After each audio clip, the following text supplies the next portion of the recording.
We can start? Okay. So good afternoon, everyone. Thank you very much for making it here and also online.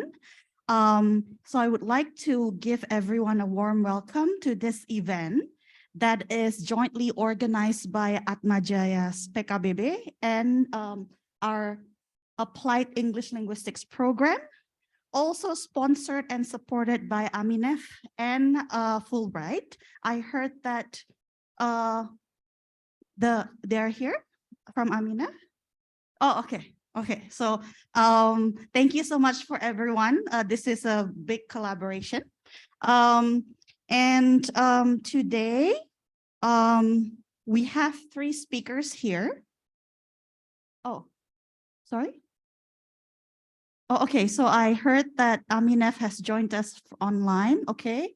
Thank you very much. So we have here 3 speakers.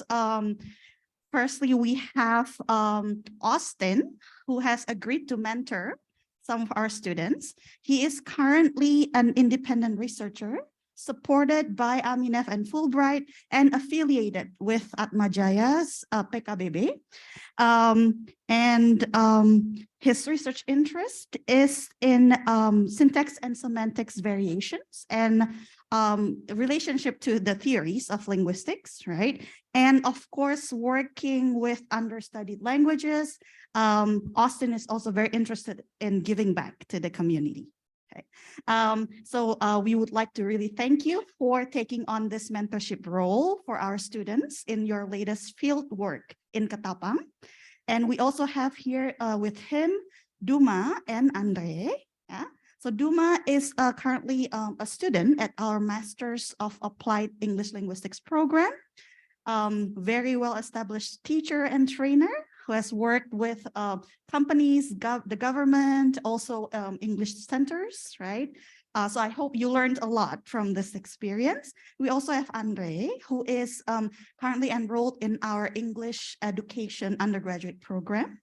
Also had experience teaching as a teaching assistant, a little bit. And I heard very, very interested in linguistics. So I guess without further ado, I would like to give the floor to these 3 wonderful researchers to allow them to sort of share with us the collaboration that we value here at Atmajaya at the latest, your latest field trip to Ketapang. Thank you so much, Ibu Rina. If we may share the slide. Today is very special for 3 of us because we are going to present / we're going to share our field research. I will field work together with Austin.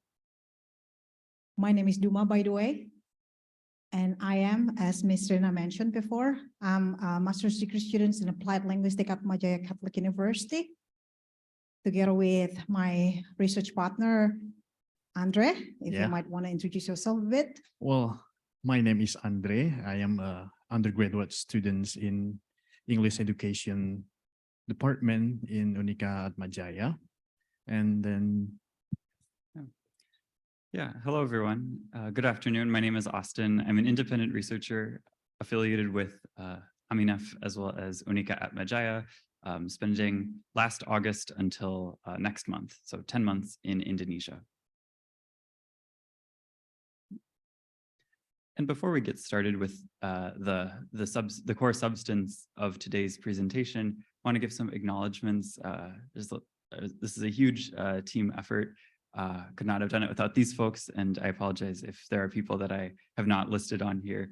But must give thanks first to Buyanti for her mentorship, her advising and support, as well as the entire PKBB, especially Bu Rosa, Bat Lisa for their support as well. And to Unika Atmajaya as a whole, as well as Aminef. We are joined by several members of Aminef in person as well as online today.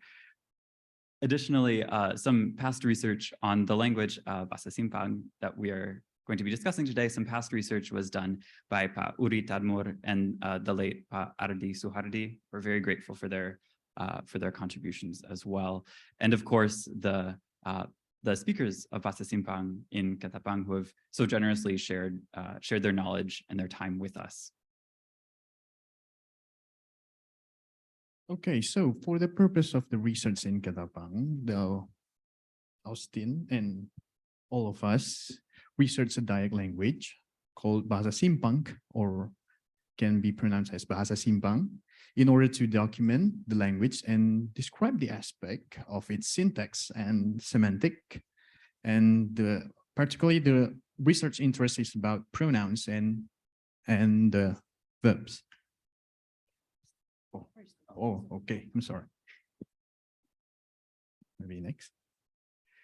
So the research conducted in Ketapang, so from Jakarta, there's no direct flight to there.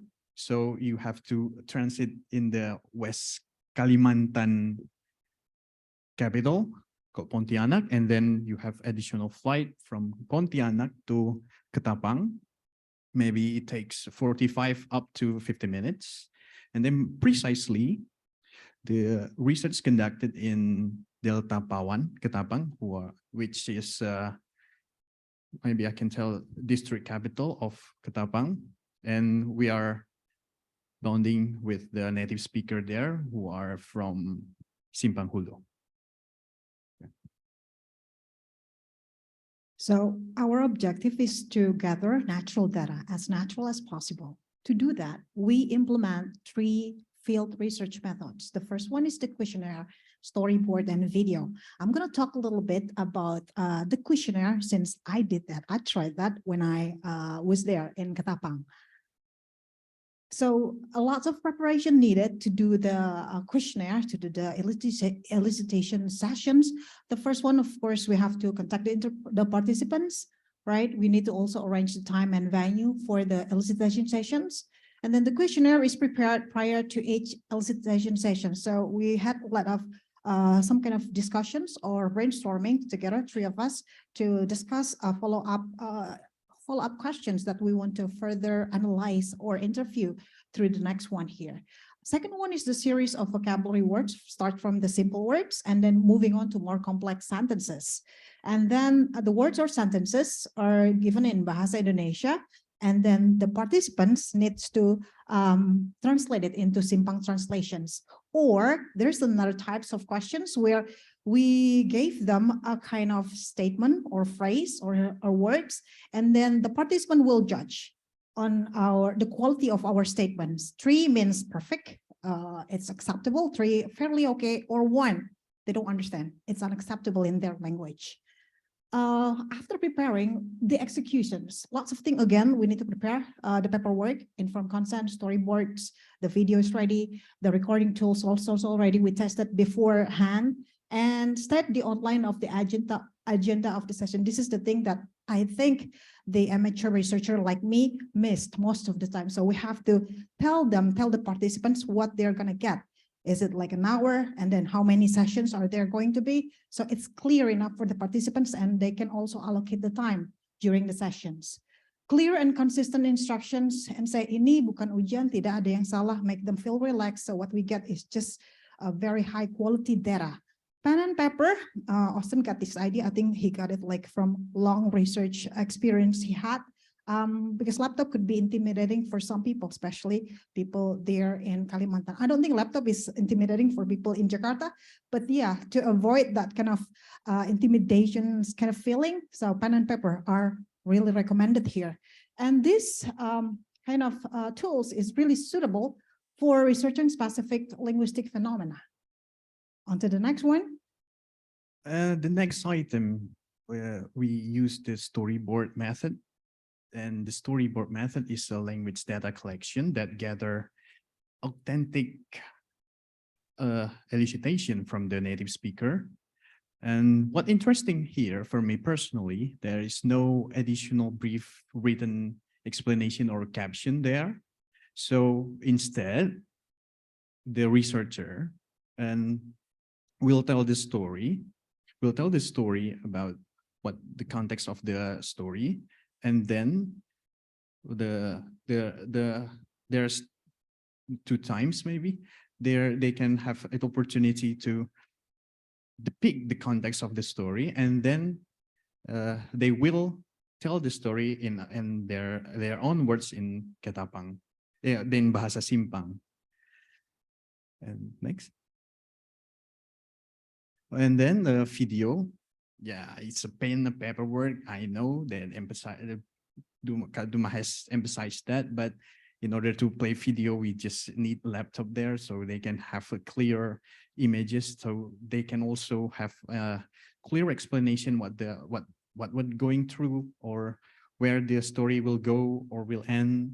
And then the pair film itself, according to my comprehension, the video, it's a silent mode. There's no dialogue there. So there's only a motion and ambience. There's no ambient sound or any other sound. Then the participant can watch the video twice. First, they can depict the context, and then the second time they will tell the story in Bahasa Simpakng. And one piece of information that I'll add, we've brought one of the little booklets with some of the stories that we used in Ketapang. So if any of the in-person attendees at the end of the talk want to come up and see some examples of what these activities looked like, we'll be happy to share those. And so using the methods that Duma and Andre have described, the questionnaires, the storyboards, and the videos, we have had the opportunity to learn a lot about the language, a lot about different aspects of the grammar. Most of this research is on syntax and semantics, and so that means, sentence structure, sentence meaning. However, there's also quite a lot about phonology that's of interest. There are a lot of interesting sound properties of the language. Today, we're going to talk about pronouns and verbal morphology in particular. And I'll get us started with talking about pronouns. So languages throughout the world use pronouns. They are ways to refer to people that are already, mentioned perhaps in conversation. In English, we have, he, she, they, and so on, or dia, kamu, aku, Bahasa Indonesia, just a few examples. We'll start with this pair of sentences in Bahasa Simpakng. So both of them roughly mean the same thing. They both mean that, that person over there is my neighbor with their child. Suppose that I'm saying, that I'm the speaker and I'm, pointing to someone who is my age or maybe younger than me. Then I might use this sentence up top where I could just say, Nju tatangga ko aba ona ne. Or I could add this io at the beginning, and that is a pronoun. That io is like dia or he or she or they in English. It's optional in this context. I could just start with nju right there. Then suppose it's a slightly different context where the person that I'm talking about is maybe they are 20 years older than me. They're significantly older than me. Then I might say, Ido nju tetangga ko aba ona do. There are several differences that we can notice. First, according to the participants, it's important to mention the Ido here to convey the higher social status. So it's not optional compared to Io in that first example. Also, well, we see that it's not only required, it also sounds different. It's Ido rather than Io. And then at the end of the sentence, we see onat do rather than onat ne. So there is a kind of agreement here between Ido and onat do, whereas up here, it's Io and onat ne. These sorts of you can call it formality, or you could just call it, social status. They're found throughout the world's languages, and Simpakng has a really rich way of expressing and conveying social status that we'll get into now. And it's not the only factor. There's also a distinction between singular, dual, and plural. So whereas in English, the word you can be you as an individual, like talking to an individual, or to a pair of people, or to any number of people. Whereas for instance, in Indonesian, you might have kamu for one person or kalian for a group of people. There are special words for second person and third person, specifically for groups of two people. So there's singular, dual, plural distinctions, and then there are also a variety of social factors. You kind of multiply all those elements together, and you have at least 6 ways just to say the word you in Bahasa Simpakng, and we'll get into those after a little bit about social status. So the important question to ask when you're referring to a group of people in Bahasa Simpakng that is unique in my experience to the languages that I've studied is you have to ask, is that group homogeneous or heterogeneous in terms of age? So is it a mix, of ages? Are they all little kids? Or are they, some little children, some older adults? Are they all older adults? What's important is, are they all about the same status, or is there a mix? And so this is different from just a clear-cut formal, informal distinction where what is important is it a mix of social statuses in that group, or is it all the same? So rather than a relationship like this, where this arrow represents the important relationship in determining which pronoun to use, rather than the relationship between me and the people that I'm speaking to in Simpakng for referring to groups of people, the important relationship is the one between the people who are being referred to. So this is it is in some ways a nuanced but a very important distinction in kind of defining the different ways to use pronouns in Bahasa Simpakng. So actually looking at the different pronouns, these are just the pronouns for second person, for you in English. Right, so in English, I could refer to Duma just as you, or I could refer to Andre as you, or I could refer to both of them as you, or I could refer to all of you just with the word you. Whereas in Simpakng, it would be a much more varied kind of vocabulary just for that pronoun. So we'll start with just talking about singular pronouns. If I'm talking to someone of a similar status or similar age, omo would be the appropriate pronoun. Whereas if it's someone older than me, okam would be used. Now, suppose it's two people. I'm going to pretend that there are two people here in front of me. Are these two people the same age as one another, or are they different? If they're the same, then we would use kandu, and if they're different, kamat. And then if it's a group of 3 or more people, again, are they all about the same age, same status, or are they different? And then so if they're the same, kadian, and if they're different, kenat. So this is, again, just like a very specific section of pronouns. There are also ways to refer to, I, me, we, as well as he, she, they. So this is just a snapshot of the well over, I actually don't know off the top of my head how many pronouns there are, but I hope that this conveys that there's a very rich system of pronouns in Simpakng.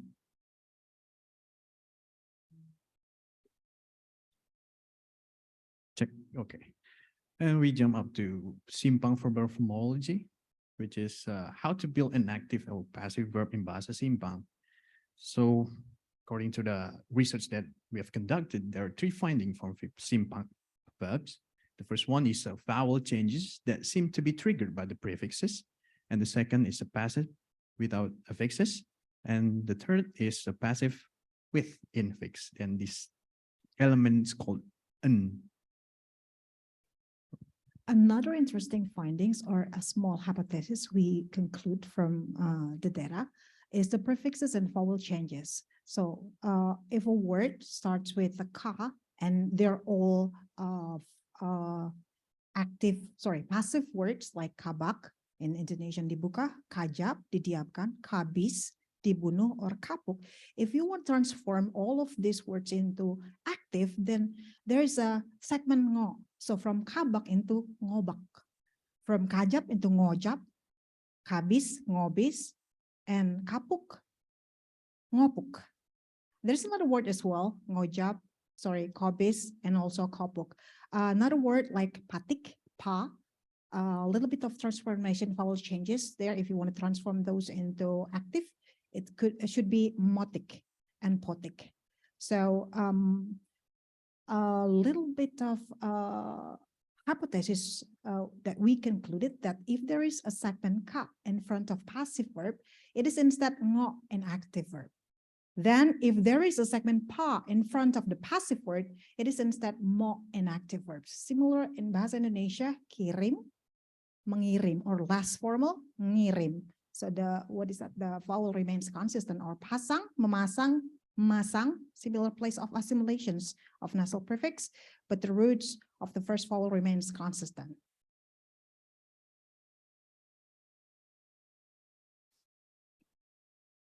Okay, and then another aspect of how to build a verb in Bahasa Simpakng is when we're talking about passive verbs, like Bahasa Indonesia, you can build a passive verb by not putting any affix on the verb itself. For instance, in Bahasa Indonesia, you could say buku itu sudah ku beli, right? Where you just have that beli.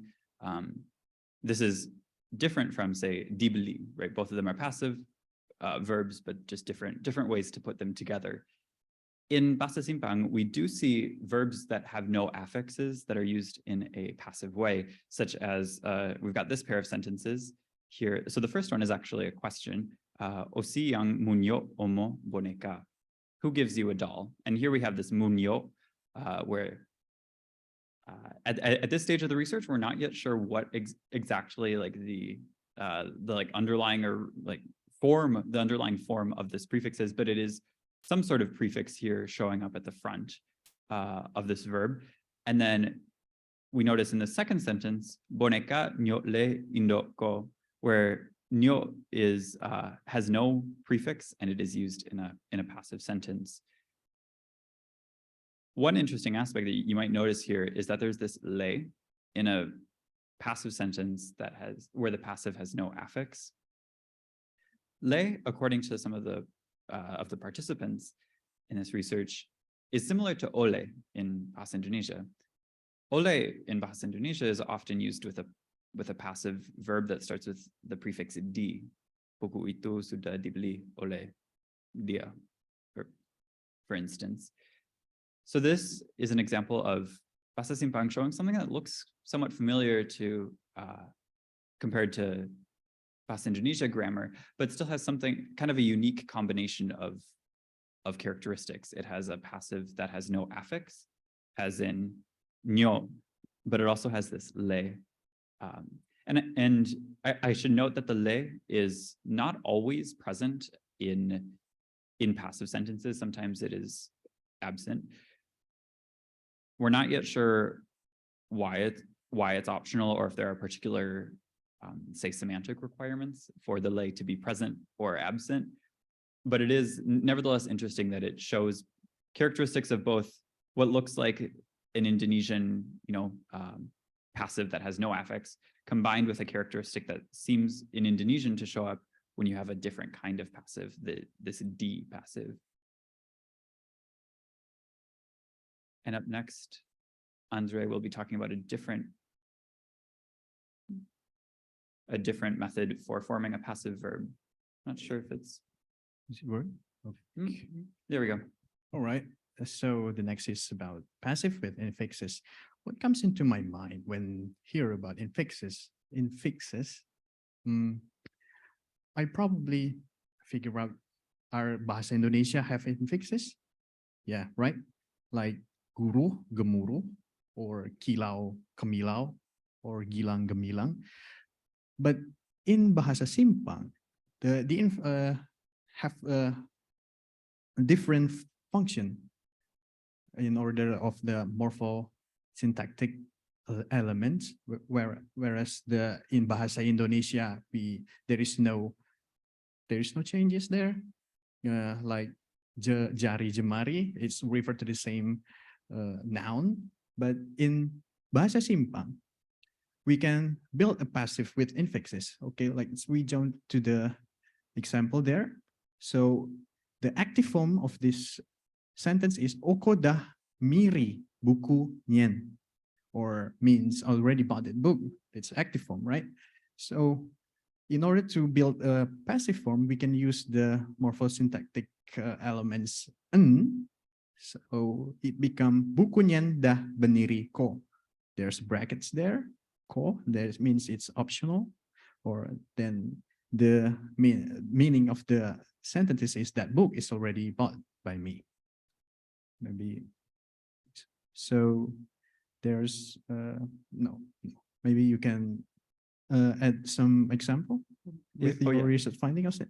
Sure, yeah, and then this is just a small sample of other verbs that over the course of research, whether this was found in the questionnaires that we mentioned or the storyboards or the videos, examples of other, it's particularly this column of verbs with this infix. So biri, beniri, baca, banaca, pakai, panakai, ganti, gananti, panu, panangko, garam, ganaram.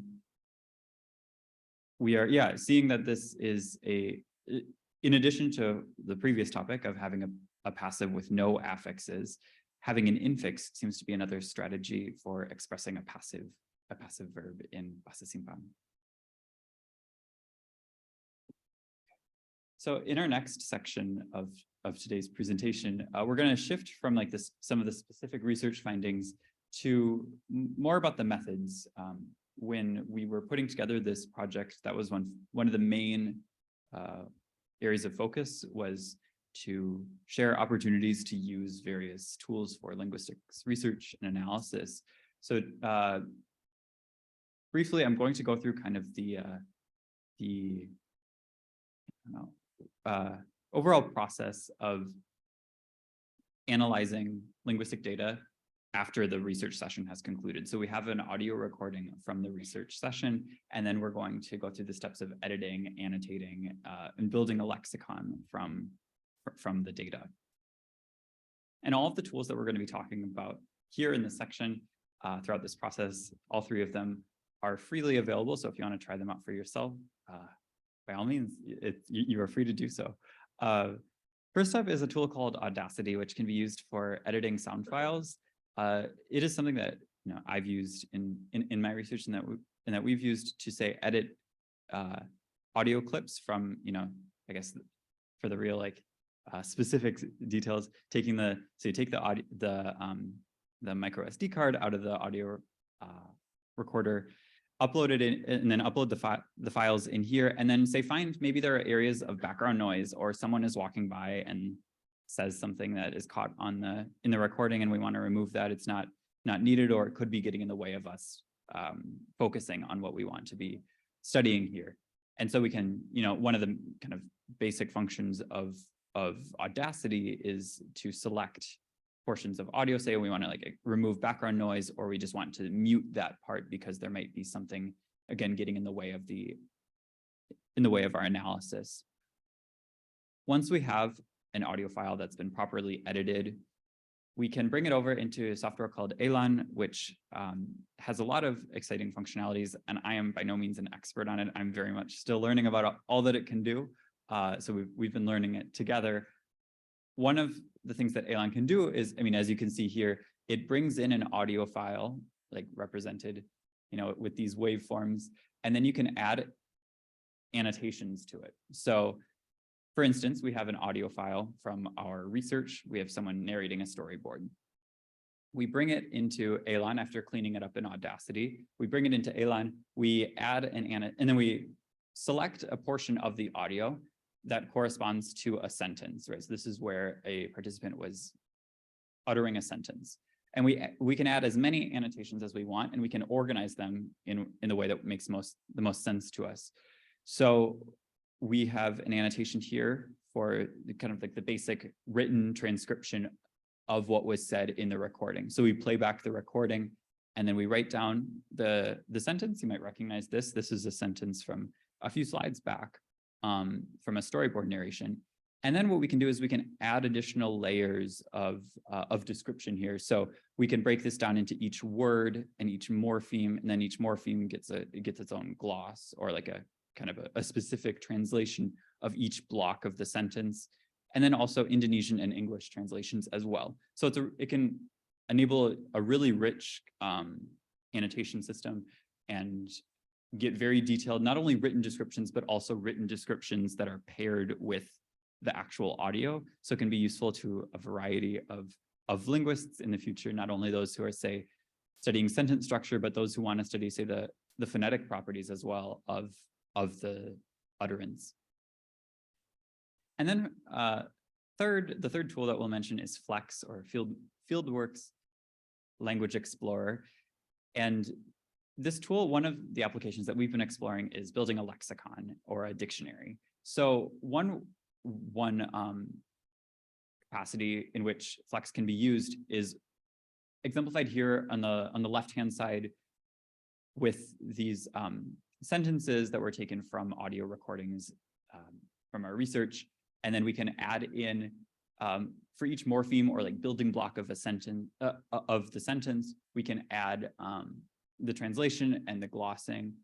And then once we add those entries in, they're automatically brought into our lexicon, our kind of working dictionary here on the right-hand side. And so as the research progresses, as we spend more time doing these sorts of translations here on the left, our dictionary gets more and more full. And so that can be one output of the research and out of our studying the language, is that there is this lexicon, this dictionary describing the essentially the lexicon of Bahasa Simpakng. And briefly, but we've actually been doing some tutorials over the past couple of weeks now that we're all back in Jakarta. But when we were in Ketapang, we also I believe we have Audacity up here on the computer screen in the picture. We were talking about these tools about a month and a half ago as well.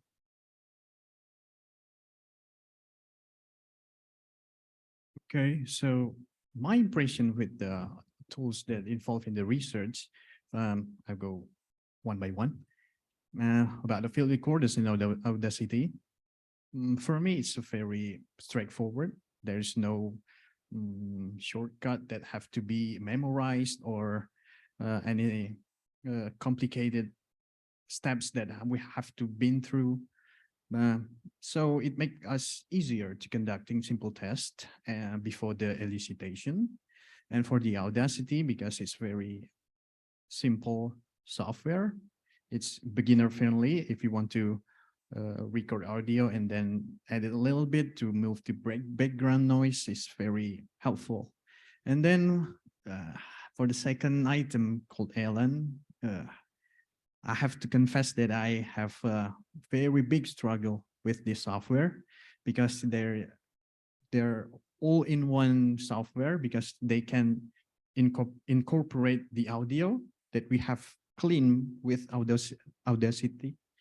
And then because it's all, as I said before, it's all in one, so it has multiple layers that Austin have already mentioned.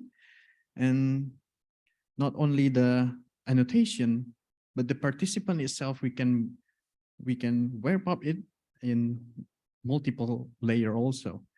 And multiple participant and multiple annotation means can be overwhelming, right? Then the input data can be very complicated.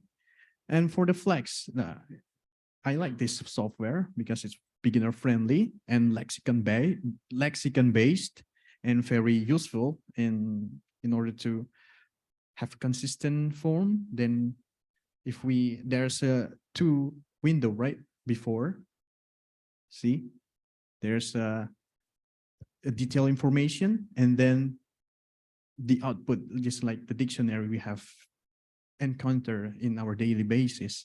It's very useful because if we have changes in the the detailed information there, and then the output is also changes, it's very consistent and very helpful, right? Maybe Kak Duma want to add her impression. Thank you. So first time I saw Aline, my impression was, whoa, this is great. Because I've never thought that one audio file could have like multiple data that we can generate that. I thought at first when I saw this, the tool will generate everything by itself, but it's not. We have to input it one by one. It's hard work. So kudos for Austin for doing that. So, and we can also add more layers, right? As a amateur researchers, when I watch a movie, what I can see only one single layer, which is a subtitle. That's it. But now in this research, I learned that actually there are multiple layers of data we can actually generate from one single thing. So from words, morpheme, gloss, translations, Indonesian, English, and we can add more. This is amazing for me. I try to do it, but was it good? I'm not sure. Yeah, as Austin said, yeah, as Austin said, I'm still in the learning curve. For the next one, which is Flex, I think it's relatively less complicated. I didn't say easy, but less complicated than Elan, right? We just need to input everything, but somehow the typos and everything, we have to recheck everything again. And then for the Audacity and also the recording tools, I didn't get a chance to do that. But in the past, before working as an English teacher, I work at the radio station. So I don't think it's difficult for me to learn those things. But for this thing, it's definitely a new thing for me. So yeah, definitely, I learned a lot from these tools. So what we've learned, what I learned specifically together with Andre, we learned a lot. Let's start from the questionnaire. Lots of preparations. It has to be consistent. The administrations, informed consent, instruction should be clear and consistent. And then when it comes to the data collection techniques, pen and paper, not laptop. I think I've mentioned this one before. And then also we're gonna make sure that the recording device is ready to go. And then the need to be flexible, passionate, and sensitive. When I first did the interview, the questionnaire part, I think I got a little bit carried away. So I just like move on to the next part and also like, oh, hold on, give them a break, like 5 minutes break. Then I realized we need to be sensitive. Sometimes I am too ambitious in reaching the goal, but then yeah, in this research, we need to be sensitive because what we want, the objective that we want to get is the really high quality data. So we have to make sure that the participants are in the relax and they feel comfortable with everything. And then most of the, what do you call that one? Most of the interview or the elicitation sessions were held in random places. Some of them were in the participants' houses. You know, in the house, there are children crying, loud TV noises, lots of distractions, but we still remains to be focused. So yeah, I also picked that thing there from doing the field research and flexible as well. We have set everything, the time, the venue, and then last minute, the participants contact us and saying, I'm sorry, I cannot make it. I have to do this and that. Take a deep breath. Yeah, that's the thing we have to deal with when we have to do the field research. And after we finish gathering all the data, we're going to have to make sure we save all of the data in an organized way. So it'll make our life easier to search the data later on if we need one particular data that we need. Andre, if you want to add anything? Yeah. Sorry. I want to recall the moment when we first met with Austin. When we first met, he emphasized one thing that I very clear in my memory, that is fieldwork research language is a social activity, right? The social in my comprehension, social derives from Latin word socius, socii, that means friends, right? So in order to get the high quality data, then we have to involve the native speaker, and then we have to treat them as well we treat our friend. That is an important thing besides the software or the tools that involve in the data analysis, I can tell. And also the second part, what I've learned is Austin have told us to be precise because it's a language. A single changes can affect many aspects on our data. So we have to be careful and very organized and also very strict about the data. We can not be very strict to the people, but we have to strict with our data. That's all I can learn. Oh, go on. So my personal experience, here comes the story. Honestly, I don't have any particular reason to visit Kalimantan. And Austin came up with his research program, and I would like to involve because it's very interesting, because it involves the software. I thought I will deal with robots, like robots or chatbot or something else, but no, no. That's my first impression. But in the Ketapang, my personal experience in order of the culture and the daily life, which is very similar with my origin in Batak tribe. There is no haram food. And then what interesting from their artwork is the carved art that installed in the facade of their house to represent they are Dayak.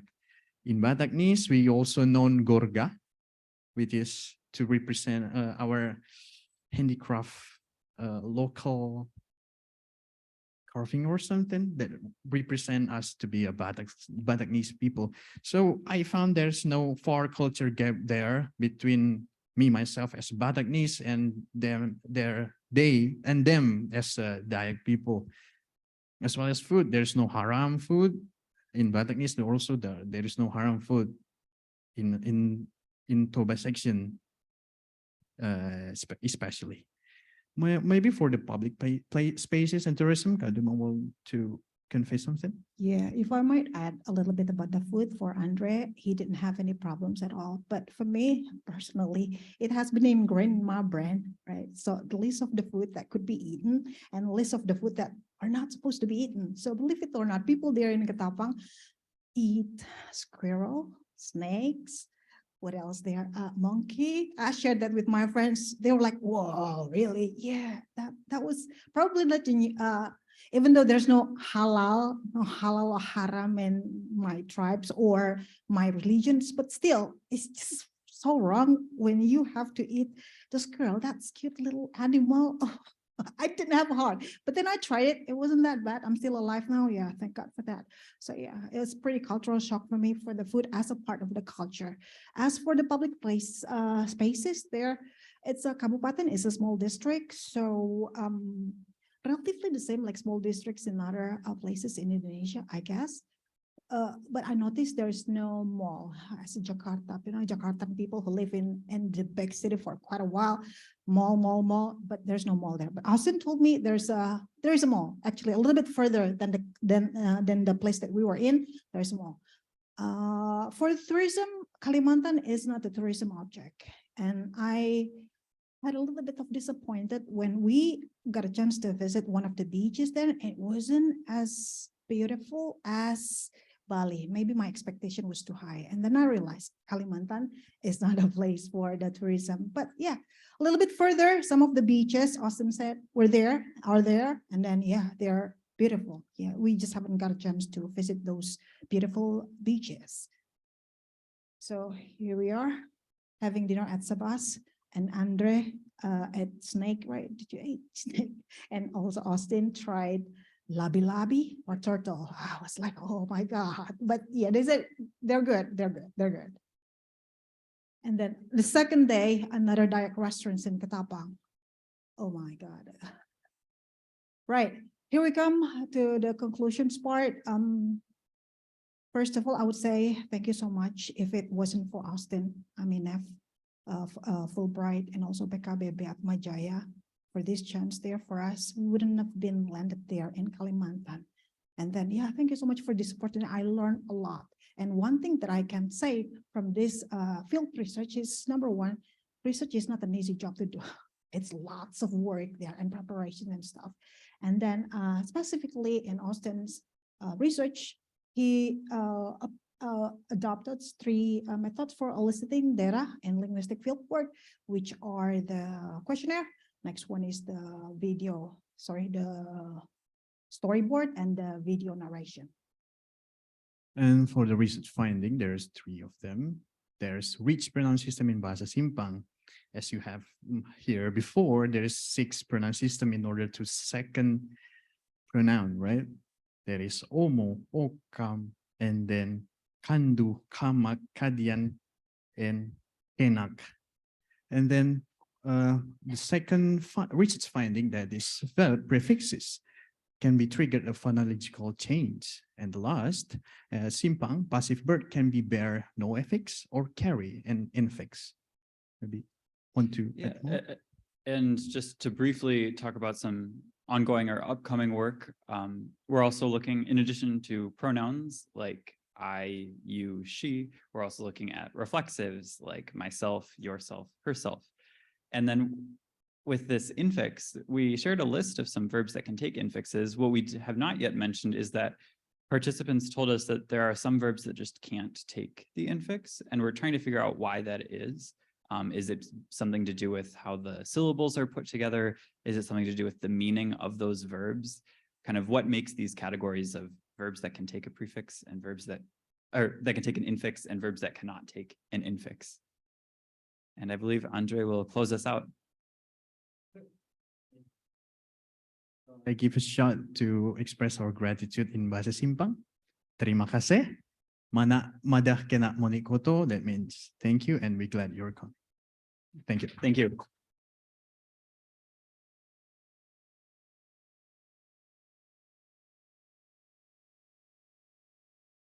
So thank you so much for the very interesting sharing session. I think we can open up the floor for questions. We have our first question from our audience online. Oh, okay, Bulani says, I'm interested in the passive voice markers. It seems there are 4 markers, the bear, the ka, pa, and infix n. The prefix ka and pa, probably this is due to phonology. Do they occur only when the roots are 1 syllable? And for the infix n, can it occur with 1 syllable root? Duma, do you want to start with this? Or do you want to talk about it? Or do you want... I'll start and then you can chime in, okay? So let's see. I'm going to start with the last question in here. So thus far, we've only seen the infix with 2 syllable words. That seems to be the most common kind of structure, is that Simpakng words generally, or at least verbs, tend to be 2 syllables. There is actually something funny that happens with a 3-syllable verb. At least some 3-syllable verbs have a passive prefix. So we're still trying to figure out that as well. There are a lot of puzzles with this infix. Sometimes it seems to show up at the very beginning rather than inside of the root. And let's see. Yeah, with those prefixes ka and pa, what Duma was mentioning with when there were those lists of verbs up here, like kapu, ngopu, patik, motik, those, to our understanding, those are, well, they seem to be the roots themselves. For instance, kapu, kapu seems to be like irreducible. I don't think that po in itself is a root, but rather kapu as a whole. But yeah, no, that's a really good point, because that was something I was thinking about too, like with ka, because there are, I think in Indonesian and perhaps in Javanese, there is a prefix like ka or ka that can have a sort of passive type meaning. So yeah, no, I shared that question. Let's see. So there are at least, so there's the infix, there is a sort of bare form, and then, well, just like in Indonesian with like the prefix ter, like tertinggal or teringat, I think that there's a similar prefix like that in Simpakng. So that at this point, well, if you count that as a sort of passive, at least 3. But yeah, it's definitely an open question, still learning a lot.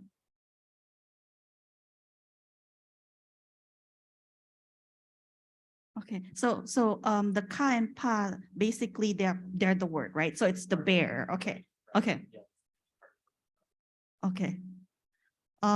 So next question, is it The following question. About passive or non-actor voice construction, is there any person restriction? For example, the passive with infix n applies only for third persons. This is how it is in standard Indonesian. You want to mention the example that you shared?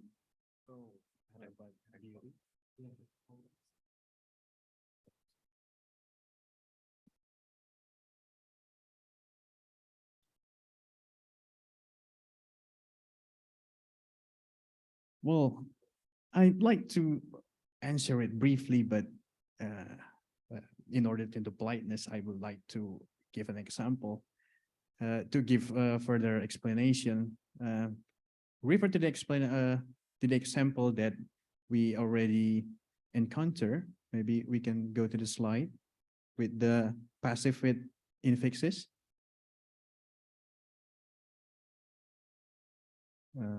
Passive with infixes.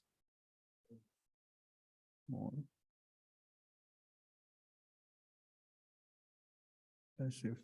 Passive with infixes. All right, sorry.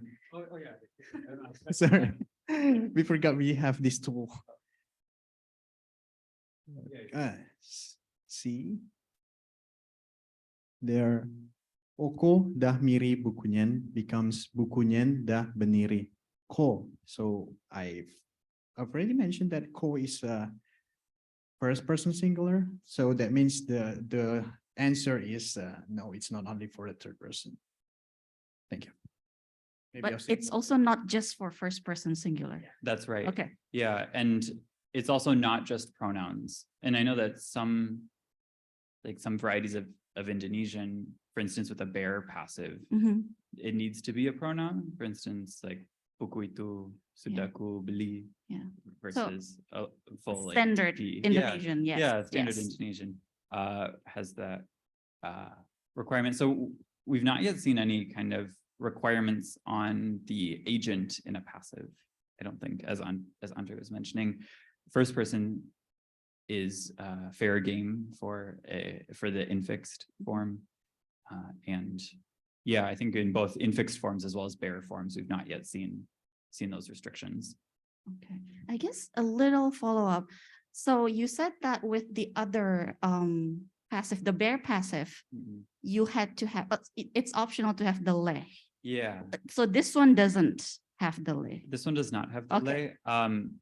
And some of I need to check the work done by in the past research on Bahasa Simpakng. I don't want to like commit to whether they can fit in there or not. Okay.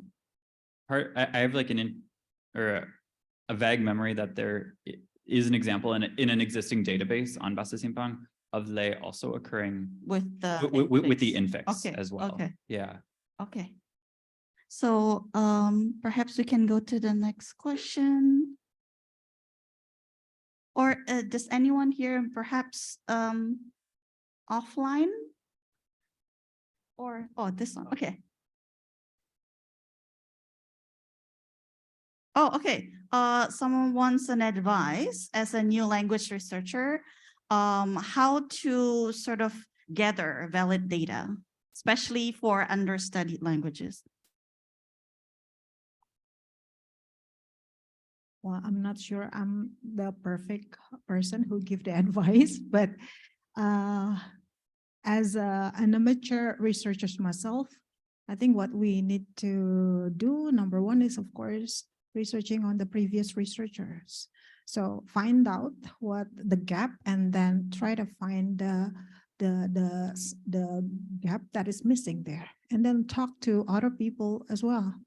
I think that's the very basic things that we have to do before conducting any research, especially the language researcher. That's what I can say. If Andre would like to add anything, or Austin? Oh, I would like to add some. So the valid data in linguistic research, as far as I understand, that is authentic expression from the native speaker, right? So I would like to point out in the storyboard, there's no what it call caption, so that the participant not dictated by the caption itself, but they produce their own authentic speech. That's all for me. Maybe I'll still have additional information.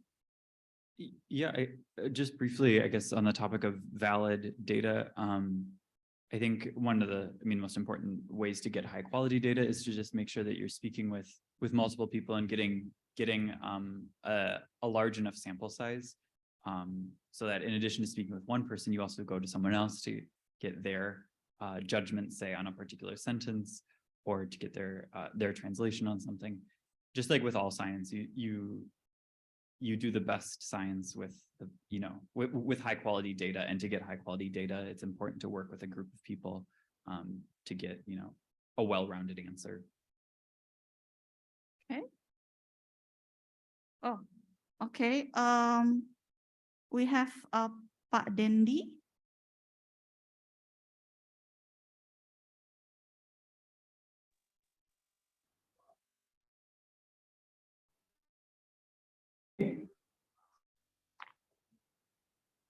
Hello.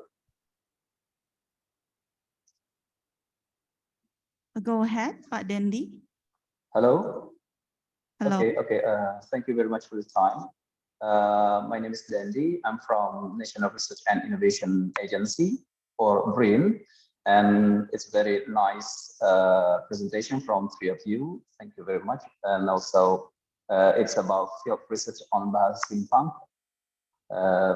And my question is very simple, actually. It's not the substance, but on the data processing.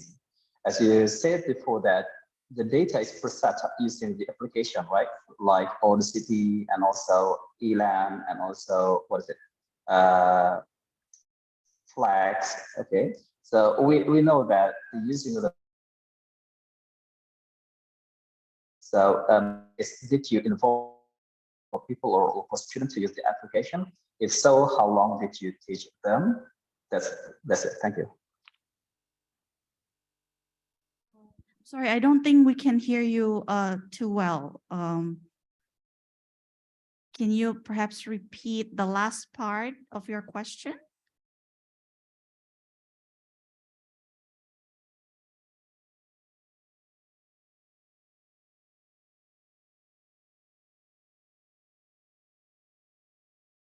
Is it the way I understood it, you were asking about training for using Audacity and tools like that? Okay. Is that correct? So, is it clear right now? Can you hear me? Yes. Yeah. As you told before, that the data is processed using the application, right? Mm-hmm. Like Aline, Audacity, and Flags. And we know that the application requires passions and roughness. And my question is, did you involve any local people or local students to use that application? If so, how long? Yeah, thank you, Pat, for the question. During the time of the fieldwork, it was originally from there or not? Okay, that's it. Thank you. During the course of our time in Ketapang, it was the three of us, and then afterwards with the tutorials, it was the three of us using Aline, Flex, Audacity. Yet we've not yet had the opportunity to do any sorts of trainings in Ketapang as well. I guess our focus at that time was more towards data collection rather than analysis. And also, I guess one of my kind of rationales also is that the process of like linguistic elicitation can be quite new in itself, and kind of focusing on one new thing at a time. But I can say, just informally, it was a lot of fun to build relationships, and I'm optimistic about the future of Simpakng language research, and perhaps more language technology training opportunities will be available in the future. know, I can't make any promises, but that's a definite possibility. Hopefully you get to do that. Mhm. Okay. Did we answer your question, Pak Dendi? Okay, thank you. Thank you. So we have next, Pak Fauzi. Go ahead. Yeah, thank you. Good afternoon. I am Fauzi Syamsuar. So I am a lecturer at Universitas Putra Indonesia Cianjur, but now I am at home in Bogor. Directly to the question, did you find any grammatical marker for tense and aspect in Simpakng language?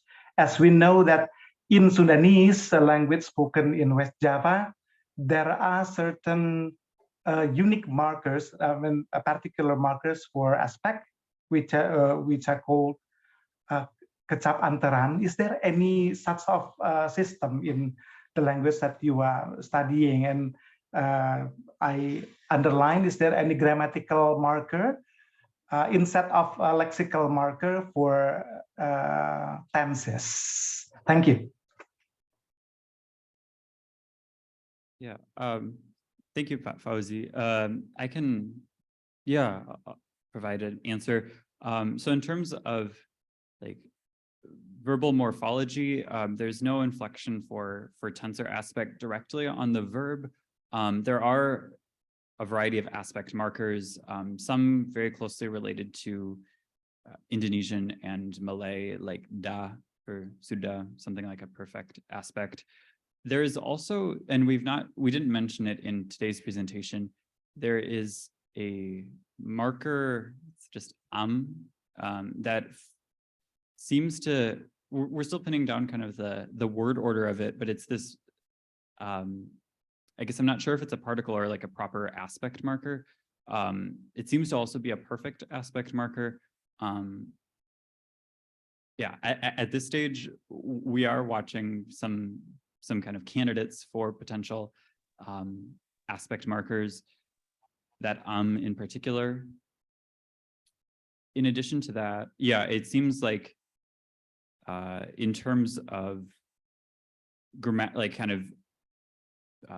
styles for, or like methods for grammatically marking tense and aspect, they seem to be, I mean, with tense, it's frequently through, like in Indonesian, through use of temporal words like nanti or kemarin. With aspect, it seems to also be with freestanding words. Seems like I should say some of them seem to be with freestanding words, and then this is something that we're currently looking into in terms of really what it attaches to and where it fits syntactically. Okay, so does that answer your question, Pak Fauzi? Yes. So hopefully we can hear an update on that soon. Thank you for your question. Next we have Pak Wira.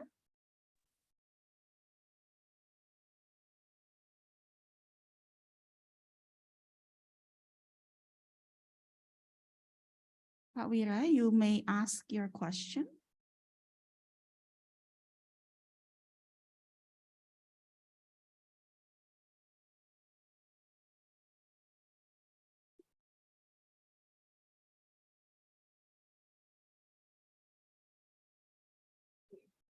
Oh, okay.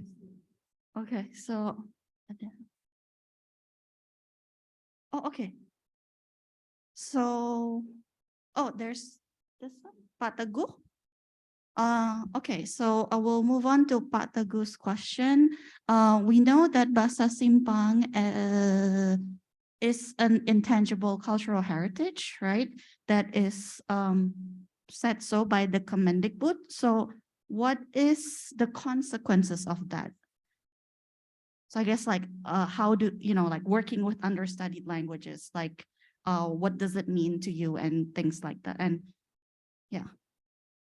I would invite Duman and Andre, as you were applying for this program, right? There was a question similar to this, right? When you're filling out the application about the significance of Yeah, the significance of studying a wide variety of languages. I'll let you think for a minute. Maybe I'll try and come up with an answer, and then I'll hand it over to you. Yeah, I guess in broadly, if I'm understanding the question, I mean the significance or consequence of that from a linguistic standpoint, it is that, I mean, as we've seen in this presentation, compared to the languages that we use that those of us here use every day, whether that be Bahasa Indonesia or English, we've seen today some interesting ways in which Simpakng varies or is similar to the languages, the other languages that we know. And by studying a variety of languages and trying to create resources in that support a variety of languages, from the kind of study of linguistics side, it gives us a stronger understanding of the ways in which languages can be different or in which they are the same. And that makes our theories stronger because they're not just relevant to a small group of languages, but they're more broadly applicable. And then from a more applied side, by studying more languages, we can make education resources more available, technologies available in more languages to help preserve, help communities preserve their own kind of cultural identity and maybe give them some, resources that could help them define kind of what their culture looks like moving forward on their terms. If I may add a little thing there, Bahasa Simpakng as one of the intangibly cultural heritage. So as a local language, it is actually pretty surprising for me that a foreigner like Austin from USA came here a long way just to learn this one. Okay, this is probably a step for all of us Indonesians. Why don't we document our rich languages ourselves, right? So I actually learned a lot from Austin. I think we all are going to learn a lot as well, that we need to, at least if we cannot preserve, we can document this indigenous language, so people internationally, globally will see that this language is existent in this world, and then it cannot be claimed by other nations, for example. So that's my take on this one. Andre, if you want to add anything. Well, I think I don't want to add, just to emphasize what Kaduma said, that I have no linguistic standpoint there, but I would like to point out that what is called intangible cultural heritage. That means anyone that could claim the heritage maybe have to be specifically have it documented. No, if possible, it can preservation, and then it may be told the world that we have the variety of tribes and languages. Maybe that's all from me. So I think we can answer the last two questions here very briefly. So first one is if for the third person pronoun, are they as varied as the second person pronoun? The short answer is yes. Okay. If not more, I will say. It could be, yeah, at least as complicated, I would say. It's the short answer. Okay, so to close this, there's this question. So you were focusing a lot on pronouns and verbs, right? How about other things like adverbs, adjectives? Are there such things? How about reflexive pronouns? You said you were still doing that. So I guess perhaps just a little bit of what other things are there that you are looking at currently? Yeah, sure. So starting with reflexive pronouns, there is a word that is often used after for instance, a pronoun, dodop, which seems to be similar to sendiri. So like oko dodop, myself. Oko is seperti aku, dodop, oko dodop, aku sendiri. And it seems to be pretty consistent and productive, where it's just dodop after whatever pronoun. But then there are other kind of arrangements. Sometimes the dodok can come before the pronoun, and it seems to have a different meaning in that case. That seems to be more of a focus marker, and we see across a lot. We see across a large number of languages that focus marking and reflexives are often closely related. Like in English as well, they are. Let's see. I guess there were yeah, like adjectives or and adverbs. Yeah. adverbs. Let's see. I think, well, it's off the top of my head, I think that the kind of like parts of speech are pretty, like at least for adjectives and adverbs, pretty similar to Indonesian, and like where there could be something like a dengan with an adjective to express an adverb. I guess one other thing that I'll mention is that when it comes, like one other unique aspect that we're looking at is question formation. There is a strategy where you do not need, like for instance, in Bahasa Indonesia, if you're having like WH extraction and you, well, oftentimes a yang is required. Yeah. Siapa yang memasak makanan itu? For compliments, yeah. Yeah. And in most situations, a yang is also required for WH movement, but not always. And there's this like specific kind of construction. Yeah, there's a specific construction that does not require yang. It seems to be consistent across speakers that is the time when you do not use a yang. So looking more into the syntax of that. Yeah. So in short, I guess you're still looking at a lot of things, still a lot of very important and interesting patterns to discover, and hopefully we can get more updates on this. So good luck on working with that. So I think unfortunately we have to end our sharing session today here. For those of you who have not done so, please do the evaluation form that is posted on the chat. Again, thank you very much, everyone who came here. Thank you very much, Amina Fullbright, Austin, Duma, Andre, PKBB, and also our Applied English Linguistics program. I guess stay tuned for more updates from Austin, but also other events from us. Thank you so much.